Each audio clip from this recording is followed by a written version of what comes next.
A Xunta decidiu non apoiar este ano esta feira das industrias culturais, pois un grupo de persoas iniciou unha campaña na rede coa idea de que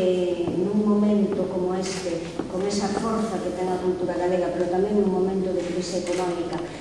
logo de comenzar, o ano pasado foi a segunda edición, de comenzar en Pontevedra, de xeito xa importante, pasaran por ali máis de 10.000 persoas, pero logo dese empuxe, además de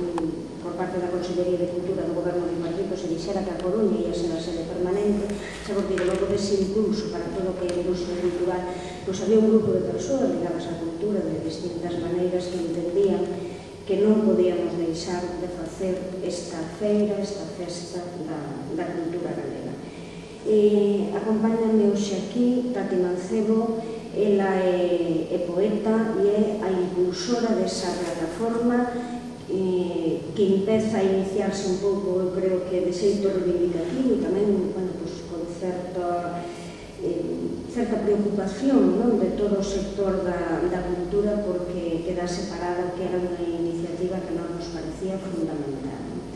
Presentamos hoxe, falará de Lisboa Estar, que vos explicará un pouco como empeza esa proposta. Nos que nun primeiro momento só somos un máis dos que se unen a esa rede, pero pensamos que logo todo ese impulso, toda esa enerxía de tanta e tanta xente non podía ser en balde e era imprescindible pois poñernos aí con eles para ser capaces de xeito seguramente moito máis modesto, ainda que igual de ambicioso,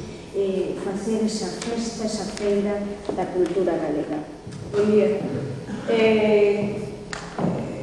As persoas que andamos pola rede no chamado blogomillo, que son os blogs, basicamente, inicialmente os blogs, pero agora tamén outros centros sociais onde a xente se expresa en galego, e outra moita xente que non anda pola rede, pensamos desde os últimos meses, desde o último cambio de goberno, que as nosas liberdades en canto á expresión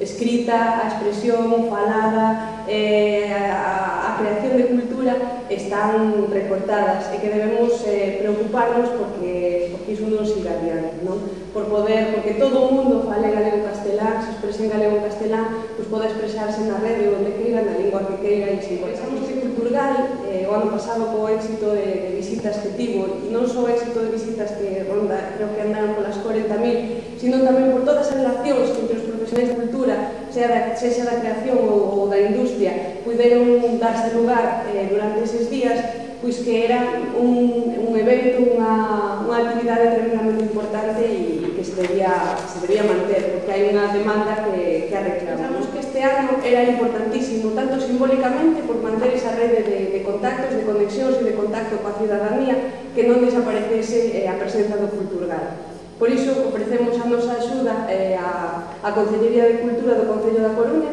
que era onde se decidira o ano pasado que sería a sede permanente do Culturgal, e falamos coa concelleira e co seu equipo para ver se estaban de acordo connosco e crían que pagaba a pena tirar polo Culturgal para adiante. Ao final non é o Culturgal, é achegarte, o dos nomes e o de menos, pero vamos, estamos seguros de que o noso traballo serve para algo e que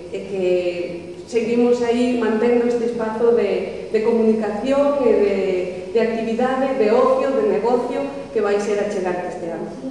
Ese título, Achegarte, nos lle pedimos o que era unha amplísima rede de contactos que temos que nos propuxera o nome, e este foi, neste caso, además, unha asociación de artistas plásticos, deles saiu o nome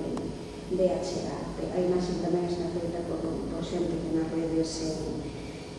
ofreceu para facer ese traballo, e simplemente pois decirvos que o que queremos facer neste Achegarte é mimar a cultura galega, amosala, que se deixa toda a súa fortaleza, pero que a xente poida gozar de todo que os creadores están